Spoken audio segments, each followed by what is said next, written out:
Gauri Suryavanshi, S मराठीमध्ये आपलं स्वागत। वळूया आजच्या बातमीकडे। चिमूर वन परिक्षेत्रात येत असलेल्या भीसी परिसरातील लावारी चौरस्ता इथे वनक्षेत्रालगत शेत शिवारात आज दिनांक 18 सप्टेंबर रोजी सकाळी 9 वाजता सौ विद्या कैलास मसराम वय 46 या महिलेला वाघाने ठार केल्याची घटना घडली आहे। ही महिला कामानिमित्त वन परिसरात लागून असलेल्या शेत शिवारात गेली होती। त्या ठिकाणी दवा धरून बसलेल्या वाघाने तिच्यावर हमला करून ठार केलाय। या घटनेची माहिती परिसरात होताच गावकऱ्यांनी घटनास्थळी धाव घेतली आहे। त्या ठिकाणी जमाव झाल्याने पोलीस प्रशासनाला प्राचारण करण्यात आलं होतं। दरम्यान भीसी ठाण्याचे पोलीस निरीक्षक भोंगडे घटनास्थळी दाखल होऊन कुठलीही अनुचित घटना घडू नये यासाठी जमावाला पोलीस प्रशासनाकडून घटनास्थळी जाण्यास मज्जाव करण्यात आला।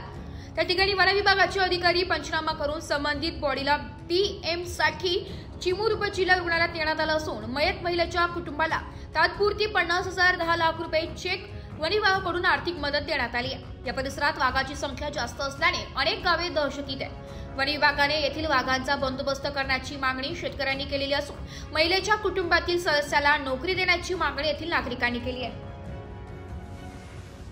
एस मराठी न्यूज साठी जिल्हा प्रतिनिधी रामदास ठुसे, चिमूर।